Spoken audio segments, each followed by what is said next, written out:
What's up les amis, j'espère que vous allez bien, et aujourd'hui c'est un nouveau concept totalement différent des ouvertures Pokémon. C'est ma première vidéo d'ailleurs qui diffère réellement de ça, et il s'agit du concept d'un jour, un lieu qui sera présent du coup tout au long de ce Noël Pokémon sur la chaîne, mais aussi peut-être pour la suite. Et du coup pour ce premier lieu, j'ai décidé de vous parler d'un lieu qui m'a énormément marqué sur Diamant et Perle. Il s'agit du lac Vérité.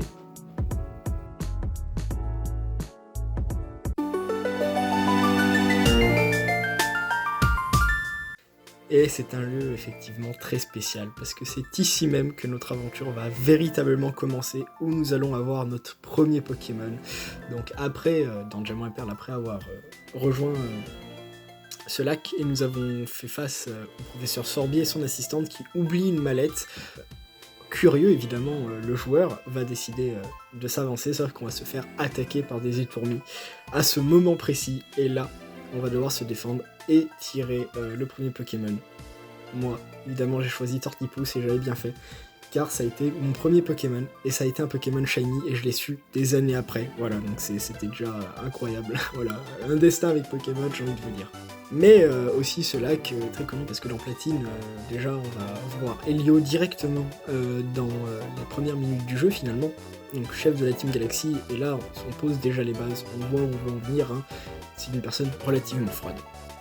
Mais notre aventure avec le lac Vérité ne fait finalement que commencer, car c'est une fois que l'on a réuni de nombreux badges, je crois que c'est le moment où on en a réuni 6, et bien la Team Galaxy va s'attaquer aux 3 lacs en même temps. Voilà, c'est l'épisode de l'attaque des lacs dans Diamant et Perle, où cette fois-ci, Mars, première commandante de la Team Galaxy, est envoyée au lac Vérité pour tout simplement capturer le Pokémon légendaire qui y réside, et ce Pokémon légendaire n'est rien d'autre que l'être de la vérité qui est Créfolet.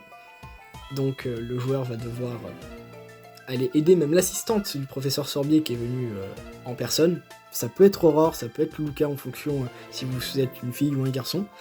Et on va du coup devoir défaire la Team Galaxy, donc Mars, une fois battu, part avec le Pokémon, car la mission est un exploit pour la Team Galaxy, et Créfolet est capturé et conduit au QG d'Oilaroc de la Team Galaxy, et à quelque chose près torturé dans une machine, pour tout simplement créer la chaîne rouge qui va permettre à Helio et à sa Team Galaxy justement, mais surtout à Helio, de contrôler Palkia ou Dialga en fonction de la version, et de maîtriser les pouvoirs de ce Pokémon.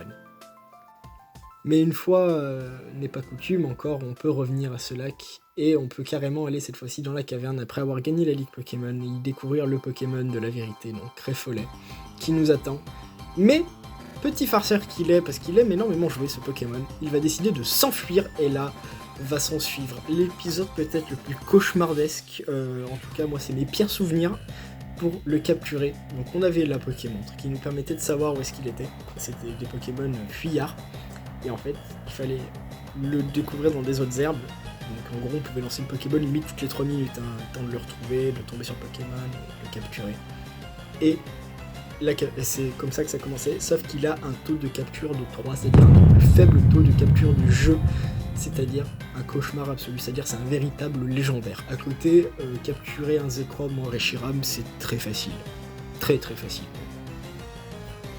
Et c'est même Aurore d'ailleurs dans les dessins animés Diamant et Perle, donc les animés, qui va défendre Créfolet au moment de l'attaque. Même des colonnes lancent le moment où Helio veut prendre contrôle de Palkia et Dialga pour montrer du coup son fort attachement. Sacha sera plus attaché justement à Créfadet, mais Aurore, elle, c'est véritablement Créfolet, voilà. Elle le poursuivra en gros tout au long un peu de l'aventure. On verra durant quelques épisodes, des fois quelques secondes, certaines références qui y sont liées. En tout cas, c'est terminé pour aujourd'hui, voilà, c'est des vidéos assez courtes mais qui me font extrêmement plaisir, c'est presque du one shot et c'est génial, ça me replonge un peu dans cette idée en espérant me faire partager cette passion, ou en tout cas pour les plus jeunes d'entre nous, hein, et même ceux qui n'ont pas joué à Diamant et Perle, hein, ça existe, et Platine aussi, hein, c'est compris dedans, ça vous fait découvrir justement des nouvelles choses, et ça vous familiarise un peu avec l'histoire de Diamant et Perle qui m'est très chère.